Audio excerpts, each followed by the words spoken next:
Most of us will learn from one situation and translate that learning to other situations that are similar. You can't assume that those with inductive reasoning issues will assign the same meaning they have learned from one situation to any other similar situation, or from one person to any other person who is similar, because they won't note the similarity unless they are taught to do that specifically. For example, if you say you love chocolate and you really want some for Valentine's Day, those with inductive reasoning issues will probably buy you chocolate. They will buy you the chocolate they like, or they will buy you a chocolate that's the first thing they see that appeals to them. Unless you say that you want a specific brand, they probably won't get it for you. And the reverse is true. If you tell them you want a particular brand of chocolate, then those with inductive reasoning issues will go out of their way to find that particular chocolate, even if they have to order it and can't get it by Valentine's Day. Or they may not get you any chocolates if they can't find that specific brand. So it's important to understand that they put the time and care into trying to find it, and that they couldn't find it. It's not that they didn't care about you if they don't get it. But you also may have to ask if they tried to find it, because they may not think to tell you that they tried to find it.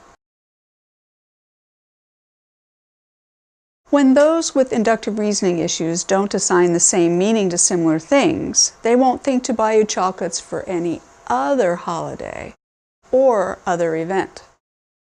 But they may buy you the same thing every year for Valentine's Day until you tell them you want something else. It doesn't mean that they don't care.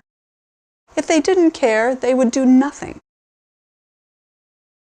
They are choosing to do what you have said you wanted or liked because they care about you. They have no need for new things or new situations or new routines because it requires additional processing from them. So it may help to give them an option or two. Giving them several options doesn't work. So if you gave them a list of 5, they may try to get them all, or they may give up in frustration at being forced to choose one or some. Or if you say, "Surprise me," it may be too overwhelming for them to choose at all. Or they will just choose the first thing on the list in order to reduce their stress.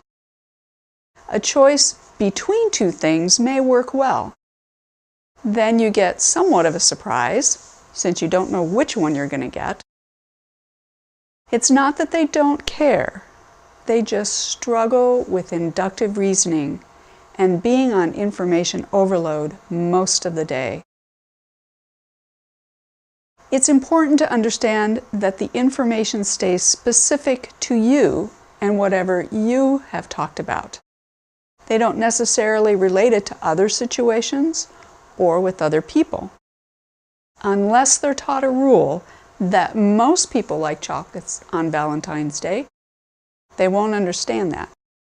They are very literal and will keep that information specific to you. Even if 2 or 3 people say that they like chocolates for Valentine's Day, the person with inductive reasoning issues will log that for those individual people. They may not make the larger assumption that most people like chocolates for Valentine's Day, even though stores are filled with heart-shaped chocolates that time of year. And this is true for any topic for them.